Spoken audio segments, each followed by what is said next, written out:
Pop culture often treats the afterlife as a quiet waiting room. You die and you sit on a cloud or burn in a pit.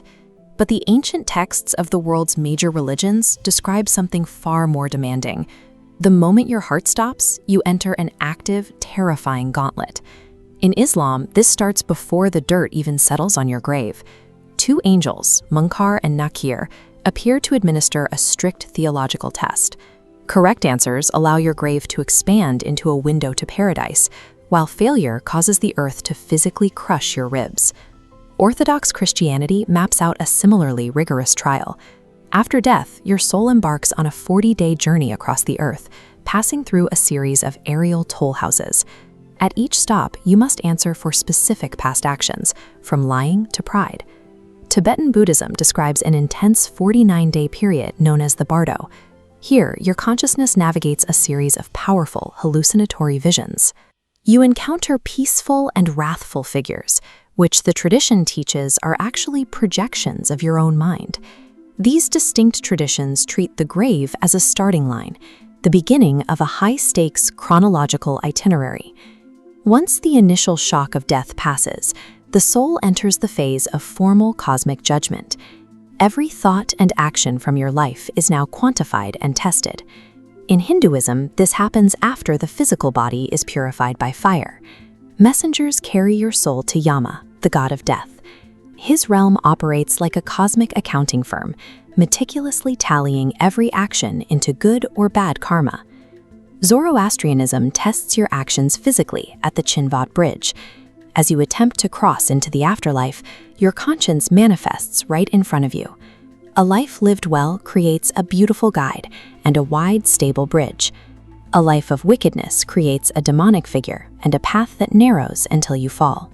Islam features a nearly identical trial called the Sirat Bridge. Every soul must walk a path stretched directly over the fires of hell, a path described as thinner than a single hair and sharper than a sword. This animated diagram compares the architecture of these two ancient trials.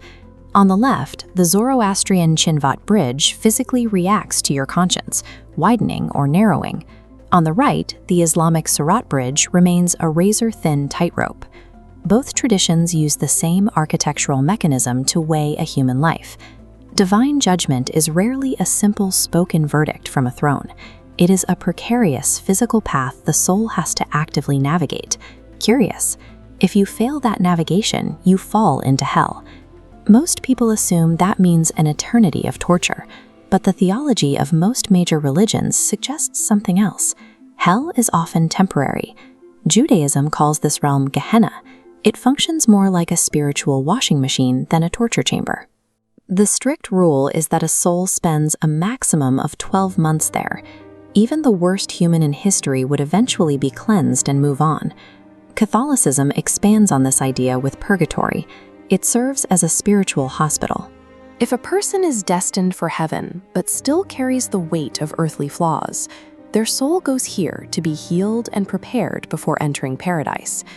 Even in the vast cosmologies of Hinduism and Buddhism, the terrifying lower realms, often translated as hells, are strictly temporary stops. A soul might suffer there for ages, but once its bad karma is exhausted, it leaves and is reborn.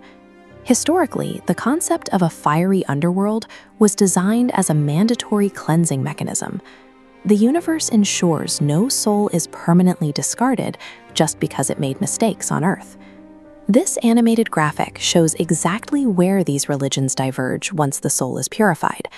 Their paths split based on the shape of their cosmic timelines, a straight line moving outward, or a circle spinning in place. The Abrahamic faiths follow the linear path. The ultimate goal is a permanent endpoint. Eventually, the physical body is resurrected from the grave and reunited with the soul to live forever on a perfected new earth. Eastern traditions follow the cyclical path called samsara. Here, the afterlife is a trap. Your soul moves from body to body, realm to realm, locked in an exhausting, endless loop of rebirth. The highest achievement in these traditions, whether called moksha or nirvana, is breaking out of that cycle completely. You don't arrive at a final destination, you successfully end the journey entirely. The ultimate religious hope splits into two very different dreams: perfecting your individual identity to live forever, or dissolving your identity completely to achieve absolute peace. One of the world's oldest known faiths, Zoroastrianism, offers a vision that unites these ideas. Their rituals are unique. To avoid polluting the sacred elements of earth and fire, they traditionally place their dead in structures called towers of silence. But their vision of the end of time, a concept called frashokereti, is perhaps their most striking contribution to religious history. It dictates a final, ultimate renewal of the entire universe. During frashokereti, Zoroastrian texts describe a river of molten metal flowing across the earth. For the righteous, it feels like warm milk.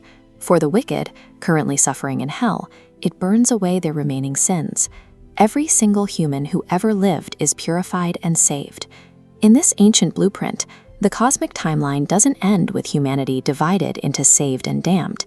It ends in a total, unavoidable restoration where evil itself is permanently destroyed. We have looked at traditions where souls dissolve completely, like a drop of water returning to the ocean, and others where physical bodies rise to walk a renewed earth.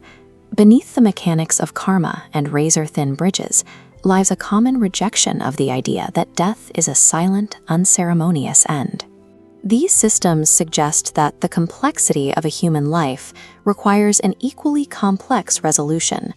The universal itinerary of death exists to provide a map for that resolution, transforming the profound uncertainty of the end into a structured path where every single action, eventually, meets its final consequence.